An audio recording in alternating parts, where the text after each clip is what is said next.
Hello again. I'm an Iranian, but I'm not a Muslim.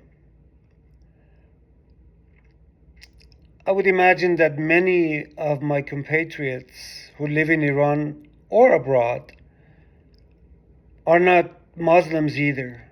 Many have converted, in fact, to Christianity and other faiths. Um, I was in California, just got back yesterday. I was in California to go protest on the 8th of February, but the organizers were not able to get a permit or some other reason. I'm not 100% sure. Also, partly because there is another very large demonstration coming up this Saturday on the 14th of February by the call of the Prince Reza Pahlavi, who is the son of the late Shah, who was deposed in 1979 and was replaced by the Islamic Republic by the assistance of the West, by the way. But that doesn't really matter right now.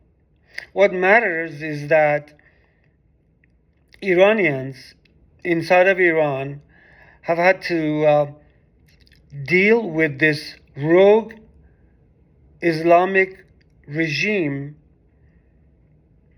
who has imposed tons of restrictions on women, on men, on children, and just about every aspect of life is monitored, and women are forced to wear hijab. And some of you may remember in 2023 when Mahsa Amini, who was a 22-year-old, was not wearing hijab correctly, apparently, consequently was murdered by the Islamic Republic thugs. There was an uprising then, and the newest uprising began at the end of December. On January 8th and 9th of 2026, just last month, the Islamic Republic's thugs murdered over 30,000 individuals, and perhaps more by some accounts. They completely shut down the internet. A complete darkness. And they took advantage of this darkness, and they just simply massacred anyone in the streets, anyone who was protesting. They continue to do this today, despite the so-called negotiations that took place in Oman last Friday, and despite the fact that President Trump has repeatedly said that the consequences of these actions are going to be severe, the Islamic Republic, these thugs, the scum of the earth, continue to kill individuals who have been captured by them. Many of them have been raped, men and women. Many have been killed in clinics and hospitals in the midst of treatment. They have also arrested nurses, doctors, or anyone who has attempted to help and assist the wounded. And the killing continues.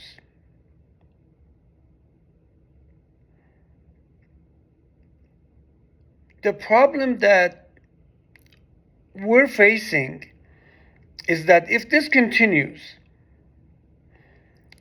if the Islamic Republic somehow survives, I hope it doesn't.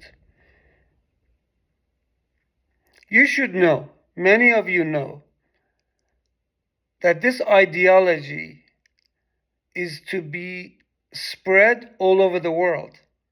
That's the intention. National identity doesn't matter. Culture doesn't matter. Language doesn't matter to these people.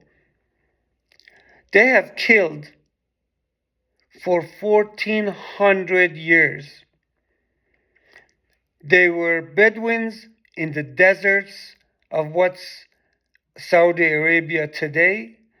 They came north because they had heard about the wealth that those lands provided, the fact that there was an abundance of natural sources,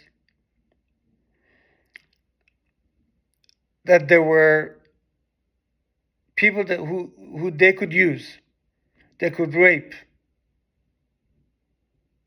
and they would kill if they did not succumb to this religion that they were bringing about. If you disobeyed, in Islam, it's fine for them to be beheaded and killed. That's the ideology that we're dealing with.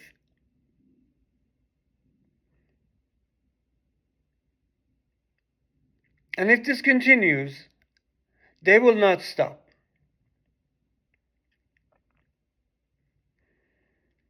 So we are faced with this enemy whom, if we do not get rid of, they're going to come after us. They have already murdered 30 or 40,000, and this took place within 2 or 3 days. And the executions continue. Reza Pahlavi, the prince, is the only hope that Iranians have. Iranians inside Iran and outside of Iran are chanting his name, since there are no other viable leaders.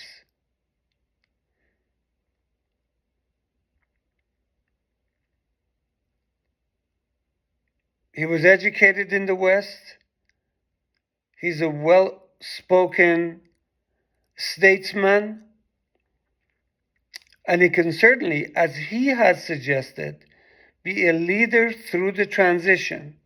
And once we get rid of the Islamic Republic, we have the option of going into the ballot box and choose our future.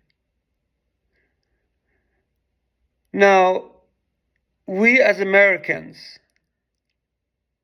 and I'm an American, I probably am more American than I'm Iranian, but in my heart, I really am an Iranian still, even though I was only 16 when I left.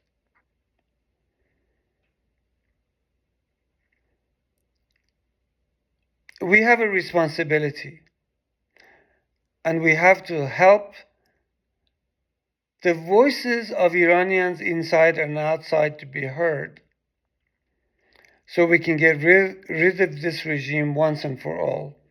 We will all be better for it. The chaos in the Middle East will end if there's a democratic government in Iran. Iran is a large, powerful country that we could all be friends with. We can all benefit from its existence as a democratic nation, intelligent individuals who have proven year after year all over Europe, Canada, Australia, and here in the US